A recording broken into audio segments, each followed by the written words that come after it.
You're listening to The Play Pouch. Welcome back, everyone. I'm joined once again by my partner in crime, Tequila, or Nick, as he's otherwise known. How are you doing today, bud? Yeah, you can call me Nick on this one. I'm Tequila on the football stuff. I'll be Nick. So I have an alter ego, Pete. Yeah. All right. So we've got some more news article. Really exciting news articles. Yes, I must say. And three of them are sort of like depressing bummers, and the last one is kind of relatively good news. So why don't you kick things off, old pal?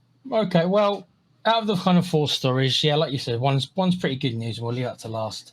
I wouldn't say that they're all bad news. Two of them are just discussion points. So they might be bad or good depending on your viewpoint. But one, I think, which is pretty negative, which I suppose, should we just get the negative kind of stuff out of the way, really? Yeah, I think we should, really. Okay, so, I mean, like I say, maybe you don't even consider this negative. Okay, so the Assassin's Creed, as we now know, Shadows trailer has dropped. Now, I don't think this is that bad. Like I say, it really does depend where you're coming from it. And the trailer did not feature any gameplay, right? So there's nothing to analyze regarding how the game's going to play or anything like that. All we've got is a cinematic of the two main characters and the setting.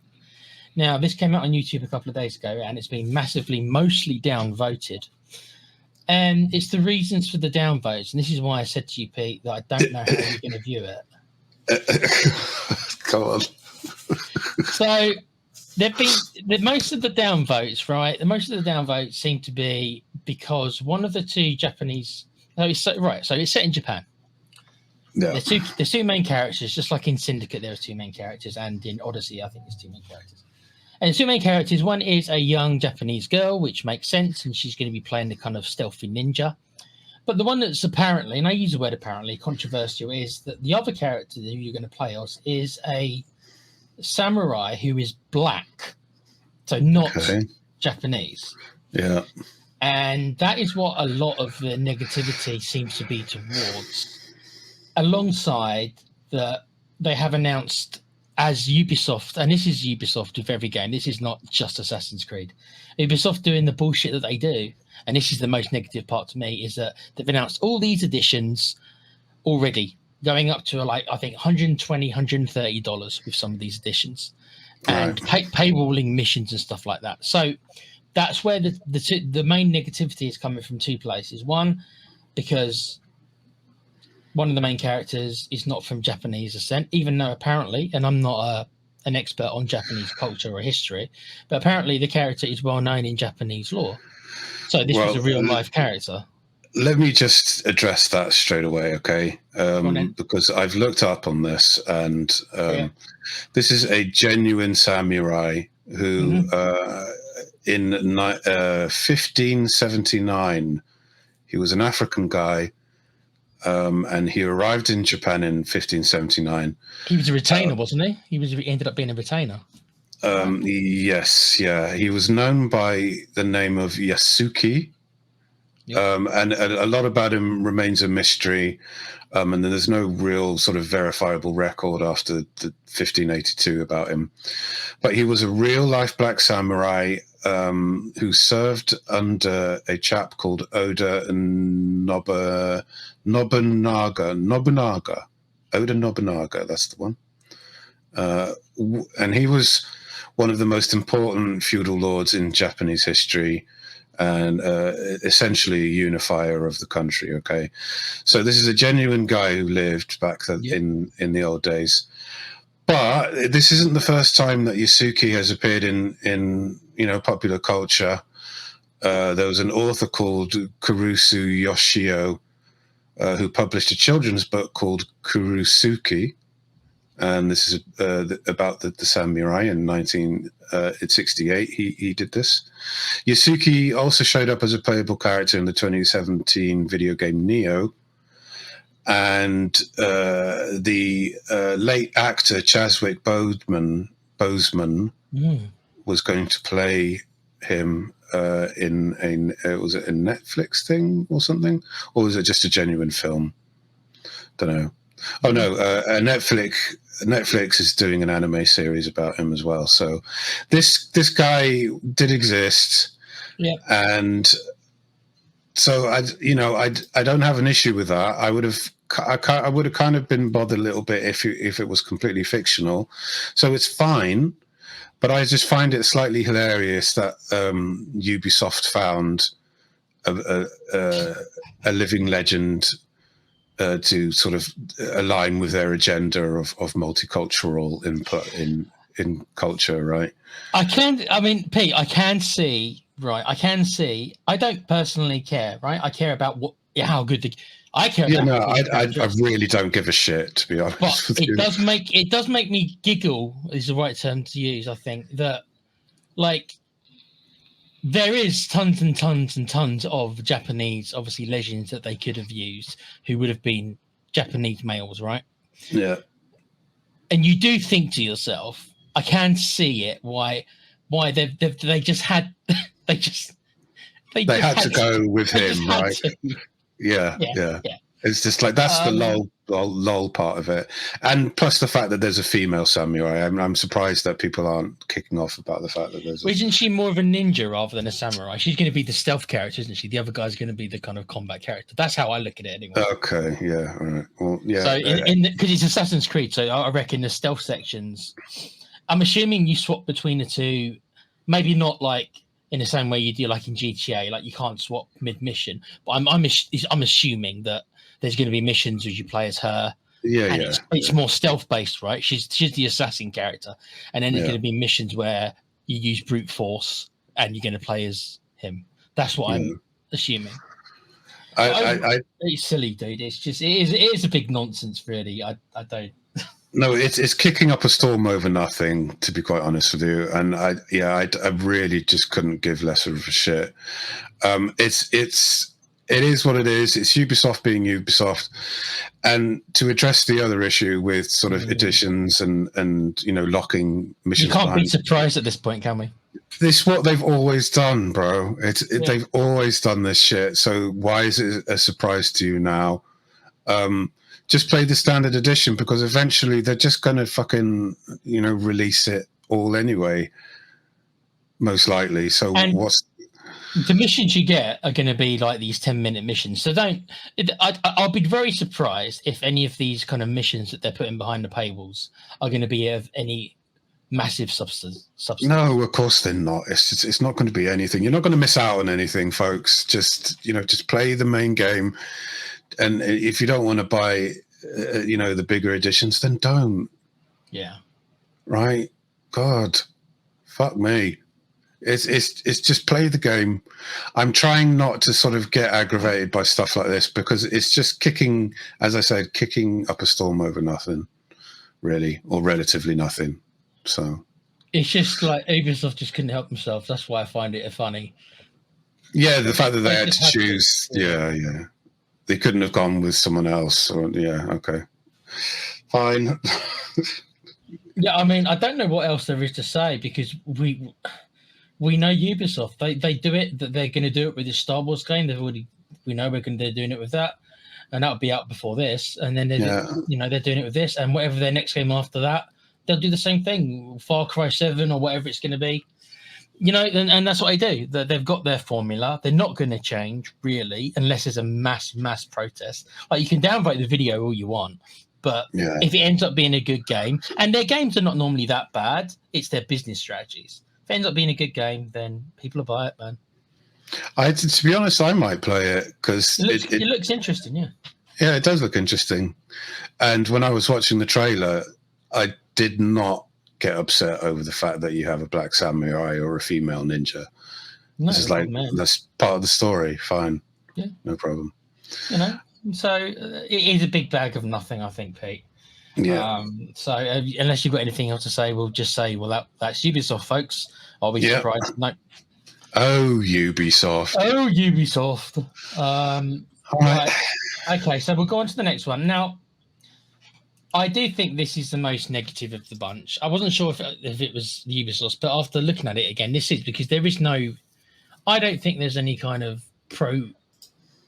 I'll give you one pro thing, but we'll talk about it in a sec. So, okay, the story is EA, our favorite development company, EA, who loves to, buy and destroy companies, have decided in their infinite wisdom that it's time to reopen. I mean, that's what it is. It's reopening it because it's not the first time they've done it or spoke about it. Reopening the shall we throw ads into games? Now, they've done this with some of their sports titles, notably mostly the UFC games. And I suppose to a certain degree it fits a little bit in there because I'm not a massive fan of the UFC, but I've seen some UFC. And the UFC does splash ads all over their shows. The ring has got ads on the mat. The mats has got ads. So it actually fits better there. But they're talking about, or Andrew Wilson in a recent investor call was spoken about, obviously finding new ways to try and earn money, as that's all they care about, and thinking about being thoughtful ways of putting ads into games again. So I myself, as I've been thinking about this, just racking my brain thinking, how could they actually go about this? And I've come to the conclusion that the only way that I myself would be okay with them putting ads into games is under the following conditions: that it would not be longer than any load screen. So even though we've got the SSDs, we're talking about 5 or 6 seconds. So I'd be okay with that in that 5 or 6 seconds, because normally you only see a black screen anyway. If and only if the prices of their games came down by at least £10, well, then I'd be okay with it. Okay, that's the only way. All right. Well, let's just backtrack a little bit because EA has denied this, right? When did they deny it, Pete? I don't know. I just have info here. It says that there have been rumors that EA is going to put ads specifically in console games, right? Because let's just not forget, really, there's different platforms here. EA denies it, says that it hasn't made any deal to bring adverts onto the console. It also says that it's not looking into in-game advertising for consoles either.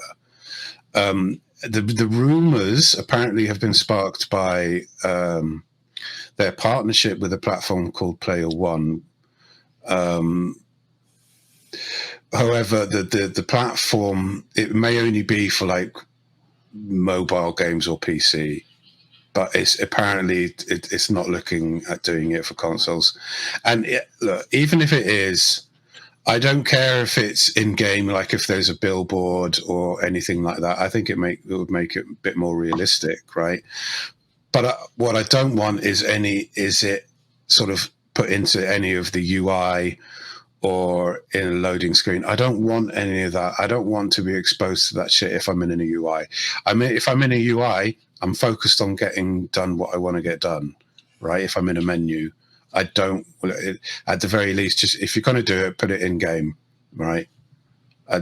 You know, but you know what this is like. EA had denied it, but it's probably true, and they're sort of testing the waters. And, it's in the thought stage. Yeah, it's probably in the back of their mind at all times because they, like I said, they've tried it before and they got such a negative blowback. They kind of thought, okay, so the world's not ready for it yet, but we'll keep it on the back burner and then we'll try again in a couple of years. Yeah, keep pushing it. Yeah. There's not really much more to say about it. I mean, like, we know what EA's like. You know, we know that they're a bunch of bastards and they'll squeeze every last penny out of us if they can, and you know. So I don't mind it. I don't mind it if they want to stick it into a load screen, as long as the load screen is not extended. So don't give me this bullshit. If the load time is 5 seconds, because all the consoles have got SSDs now, right? So the load times are significantly less. Plus, obviously, all the games are all installed now. It's not like the old days. All the games are installed now. So the load times are like 5 or 6 seconds. If the ads appear for those 5 or 6 seconds, that's fine. But no increasing the load times and forcing us to sit through the ads, which is what they did the first time when they tried it in these sports games. They put the ads in, and even though the game was finished loading, you had to watch the ad. I don't know. You don't do that shit. No, yeah, that's bollocks. But I don't even want it in my load screen. Even if the game was like 10 quid cheaper. Yeah, no, I don't want it. I can't. Anyone who knows me will know that I cannot stand advertising. I hate it. I hate it with a passion. I don't want to be exposed to it when I'm waiting for something. I don't want that. I don't mind it if it's in game because it makes it more realistic, right? Like if you have a GTA game and you've got a McDonald's or a Burger King store or stuff like that, I don't care. But I do care if it's in a UI state or like a loading screen or a menu or whatever.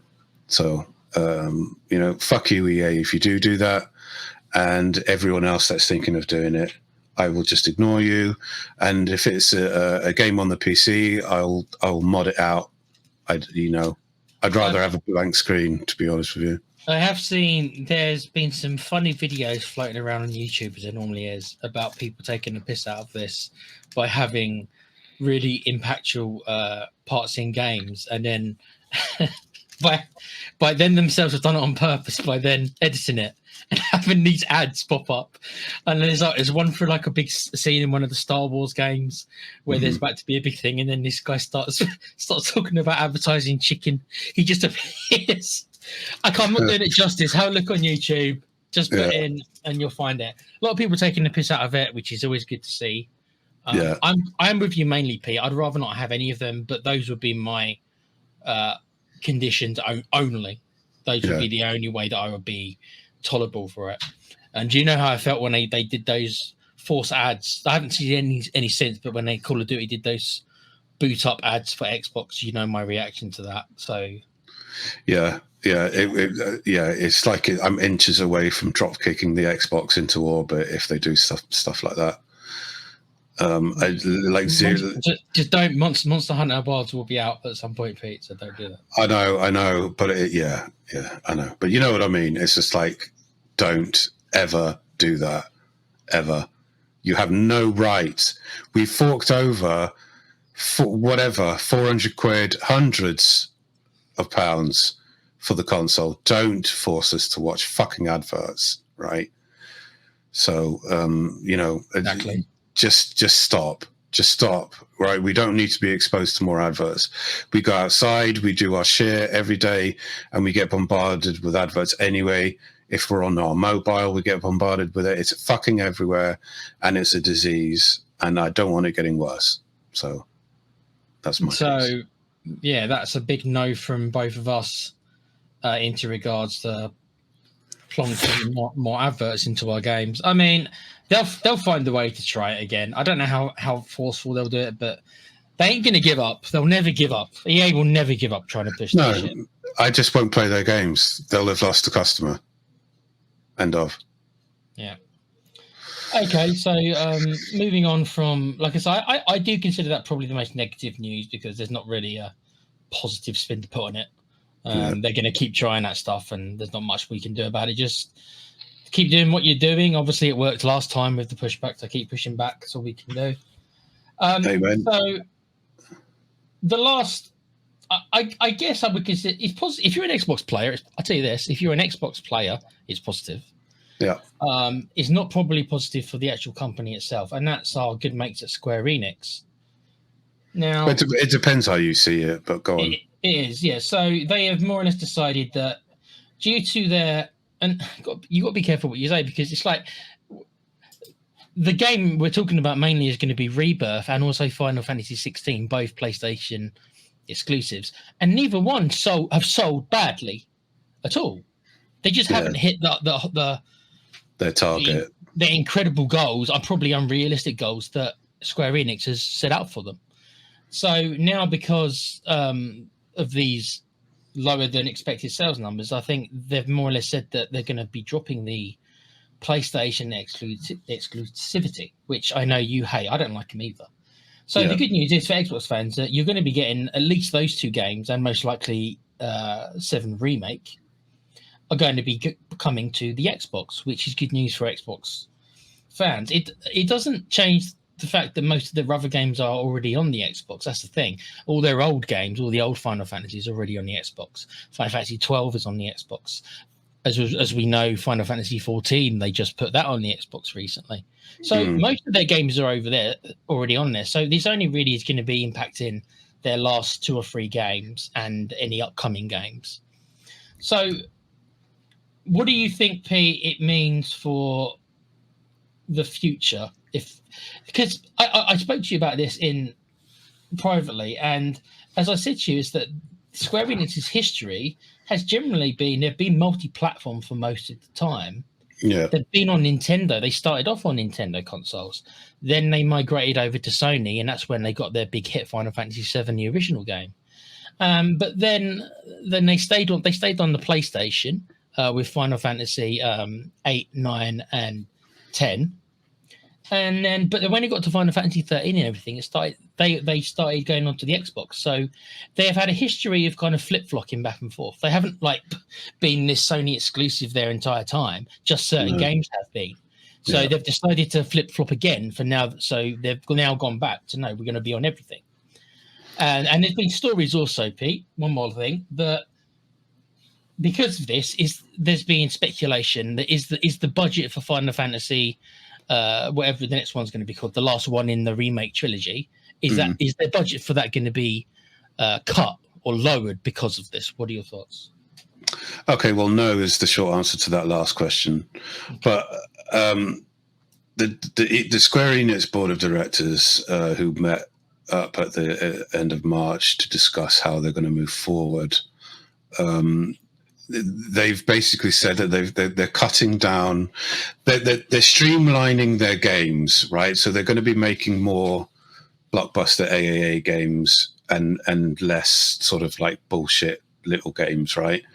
So several projects have been cancelled, and apparently it's going to net them a loss of like 22.1 billion yen or $140 million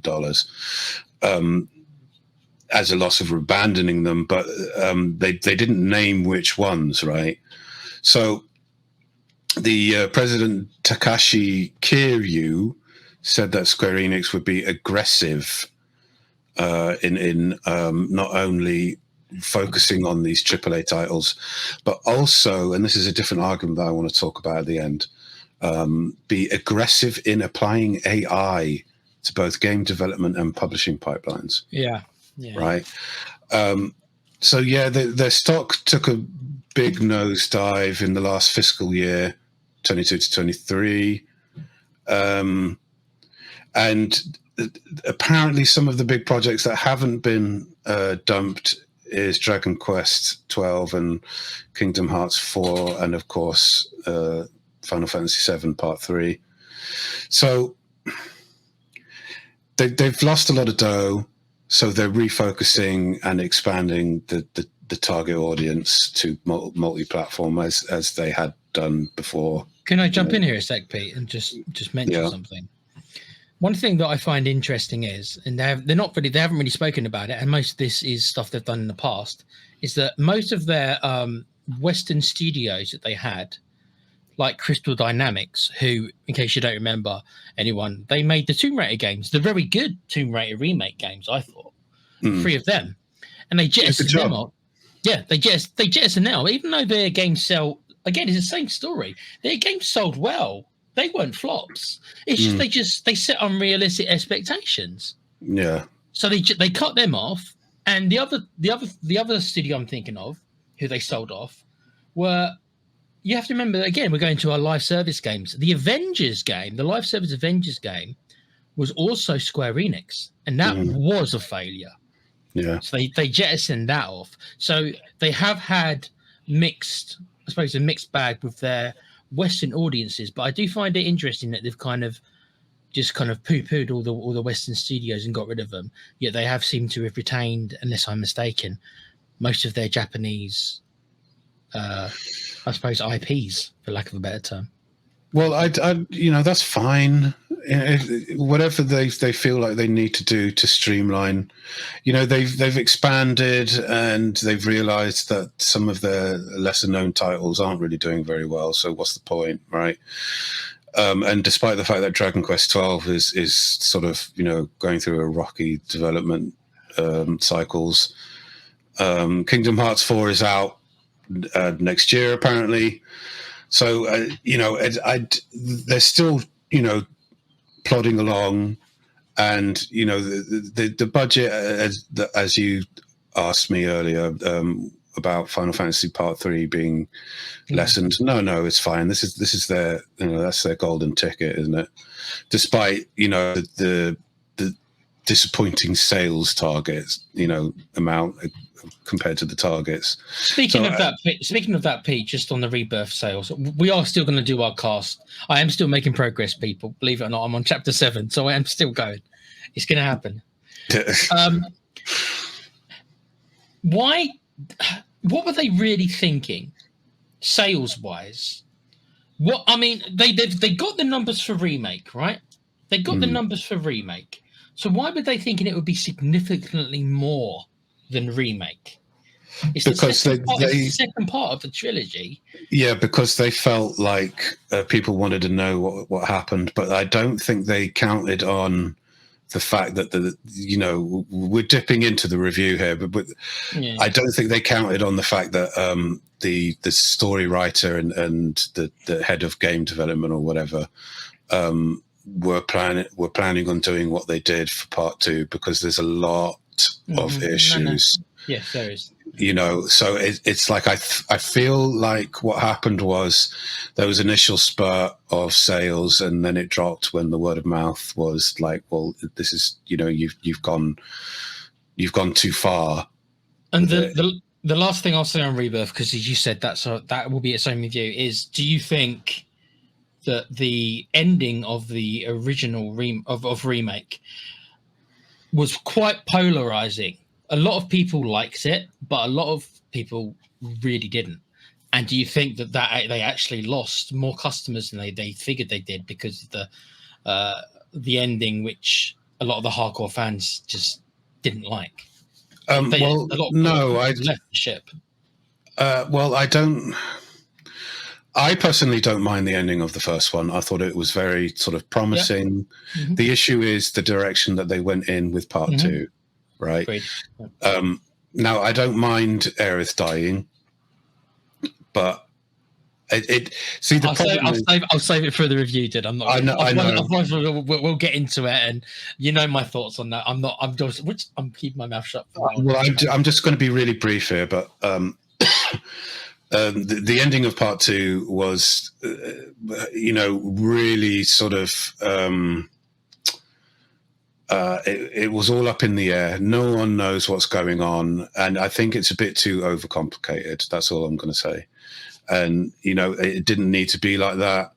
And the fact that we did what we did to get to that point is a bit of a sort of a fuck you to the fan base. So I think that's why it's not done very well. And fuck some of these. All I'm going to say is fuck some of these mini games. All right, really, I'm literally going through it. Fuck some of these. There's a new mini game around at every corner, and it's too much. But anyway, let's move on before we go deeper. Right, yeah. So bottom line is that we don't think probably the budget will be cut. They still know it's their kind of golden goose, and they can sit there and they can talk about Kingdom Hearts 4, which, yes, it has a loyal player base, and yes, so does remind me what the other one is again. I know what it is. I've played some of them. What's that? Sorry. The other game that Square have got coming out, the one that's had a rocky development. Oh, that's Dragon Quest 12. Of course, Dragon Quest. Yeah. So but neither Dragon Quest or Kingdom Hearts, at least worldwide. Maybe Japan might feel differently about this, but worldwide, they know that Final Fantasy is still the golden goose. Right? It's still the golden goose. So they're not going to cut back on the last game of the remake trilogy, where, if anything, people will be expecting more, a bigger crescendo, really, if that's even possible. They will be expecting that. So they're not going to cut back on it. Well, at the risk of alienating a small percentage of our fan base, Kingdom Farts is the biggest pile of shit as a franchise I've ever come across. But I understand people like it. I understand people like it, but come on, man. Anyway, I never said that I played them, and I haven't played them, right? Because it's not for me. But I've heard at least the original ones, right? were pretty good for what they were. But no, me playing an RPG with Mickey and Donald and stuff. No, it's not my if you're a child, bro. I mean, like, okay, I understand some older people like it, but come on, man. They released a million and one titles on loads of different platforms. It is a bit confusing. Mobile, and the story is so, convoluted. You have to play every single game to understand what the fuck's going on. And there's like these keyblades or whatever. I love to hate it. What I would say is about that, though, is the only thing I'll say is that when it was announced that the next game was coming out, whenever it was, E3 several years ago, there was lots of joy around. So I'm happy that other people like it. It's not for me. Yeah, sure. So yeah, people were happy that Square went back to the series, announced a new game. So in the same way that me and you were happy when the remake for number 7 was announced. Yeah. So, okay, well, that's Square. So really only the last bit of news, and it is good news. It's simple news, but it's good news, and that is that it appears that there is an official release date for GTA 5. It can be still delayed. We'll call it as it is. These things can still happen. But as of right now, it's fall of next year, which I think is a little bit earlier than maybe people thought. People thought maybe it was going to be 26. Well, they were worried, weren't they? Because rumors came out saying that it was, the development was behind. But Rockstar didn't come out and made any statement about it. And you know what Rockstar are like? They stay silent, and they only come out with statements when stuff is really sort of kicking off, whatever. But and of course, a few weeks later, we have this announcement that. Yeah, it's going to be fall of 25. Now, that's good news for me because I was worried that it was going to be delayed from at least another year or two. So I'm happy that we've got a window. Apparently, we're getting another trailer. Is it in June or July or something like that? Well, there's an Xbox conference or something, isn't there, coming up in a couple of weeks? So. Stay tuned to our channel for that. We'll be doing a reaction. Basically, it's a thing that used to be E3 in June, and now it's the replacement for E3, really, isn't it? All right.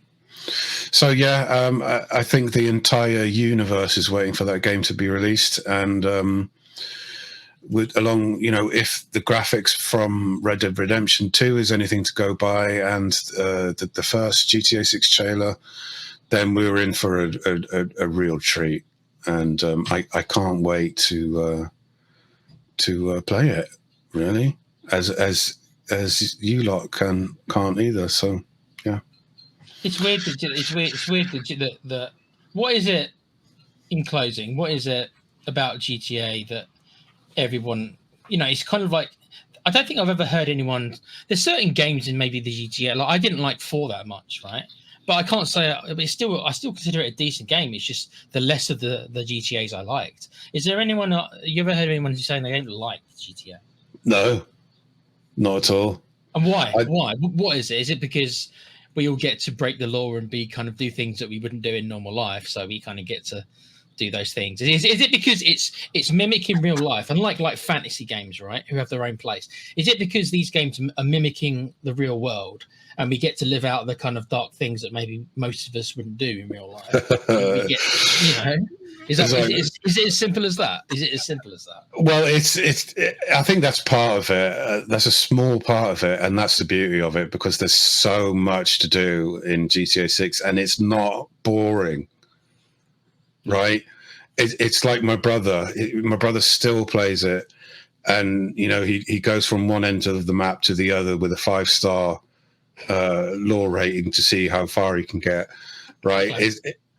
Like he'll pull up to a hooker. I know. We've all done. I know what you're going to say. We've all done these things. He'll employ her services, and he'll drive over to some sort of dock and put the car. Right to the edge of her side, and then when she's done, she'll just fall right into the ocean. He'll hijack a bus full of people and then just drive it off, like some fucking, into the water again.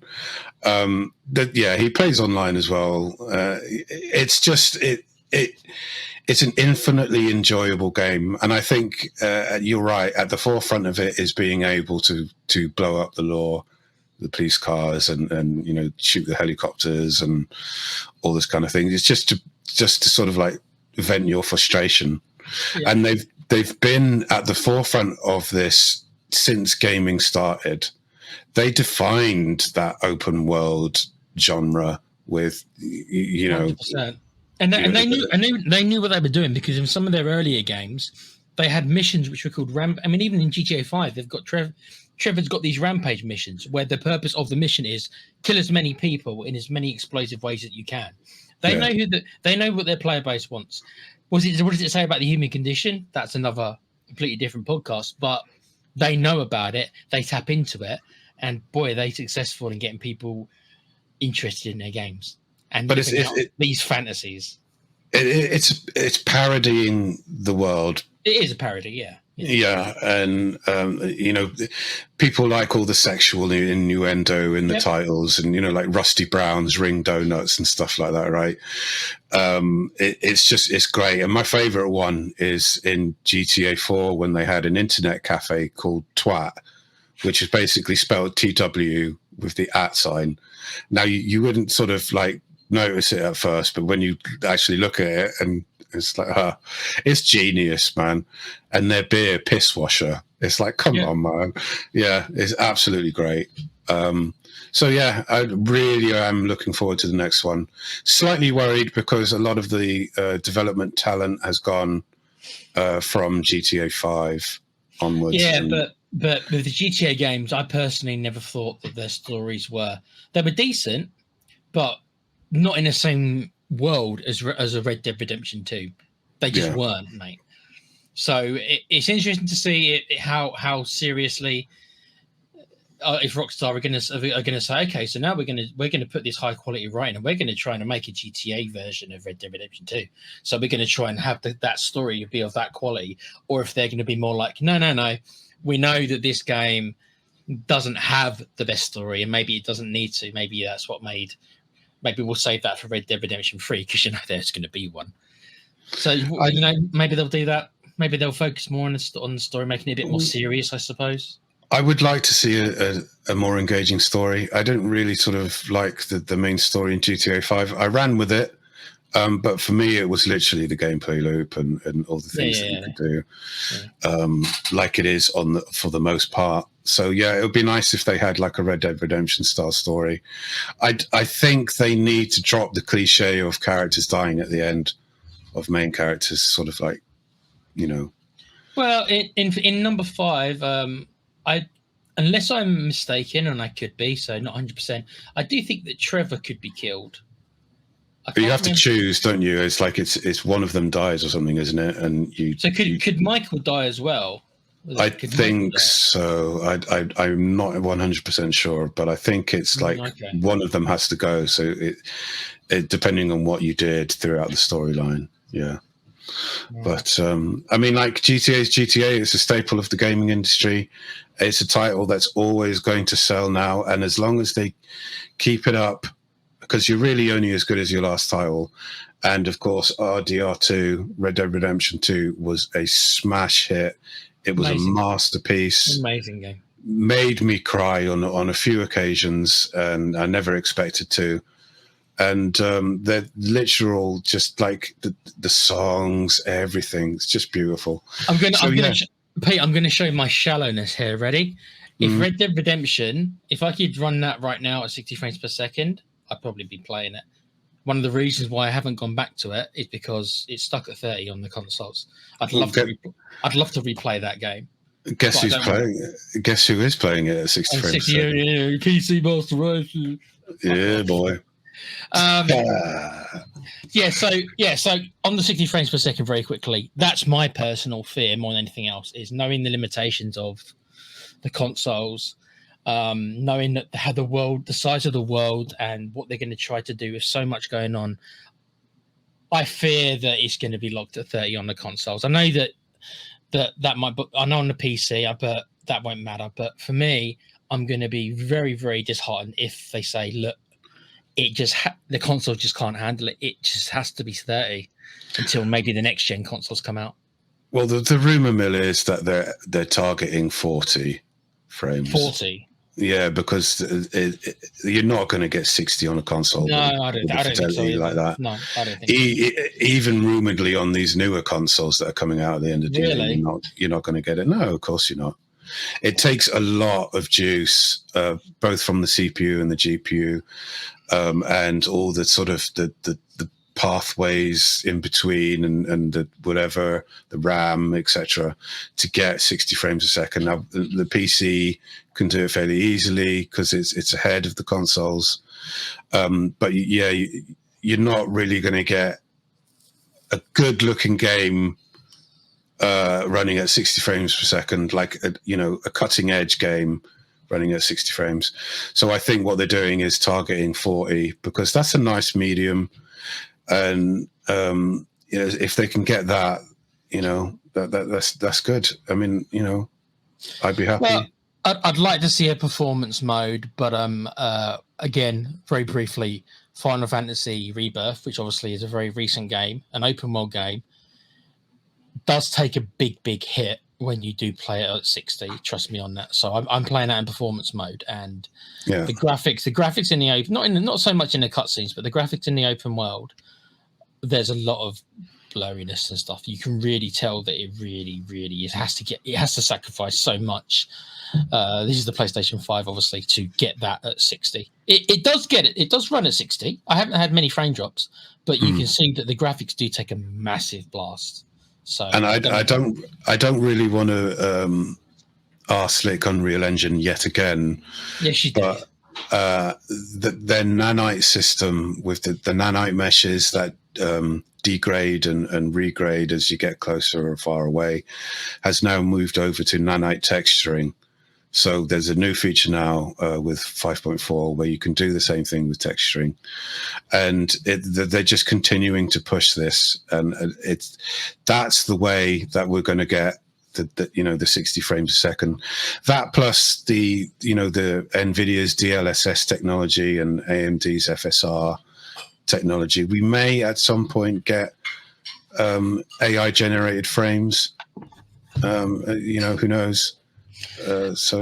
Well, in closing, Pete, anyone who obviously has been following my channel might have noticed that there was a trailer that dropped not long ago, which is Pete's little short film that he's working on. Do you want to plug it, Pete, for anyone who didn't see the trailer? Go watch the trailer. It's I think it was the last video before this. Oh, thanks very much, mate. Yeah. Go on, mate. Plug away. Get the plug in.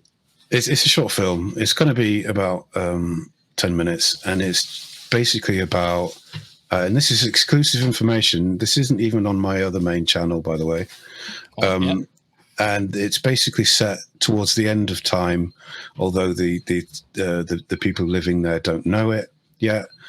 And it's a civilization that they found a way to transfer the souls. They've discovered the existence of the soul, and they have via the ways of science worked out a way to transfer those souls. So everyone's transferred their souls into machines, which basically means that they could enjoy and live forever and stuff. But immortality, yeah. Yeah. So, but is that a good thing? And my short film explores that idea. And this was all done on Unreal Engine, wasn't it? It's Unreal Engine, 5 started with 5.3, moved over to 5.4. Visual effects are being done via Houdini, Embergen, composited in if it needs to be with Nuke, and so it's a real test of my ability. But yes, 1st of August is the planned release date. Hopefully it won't change, but we'll see how we go.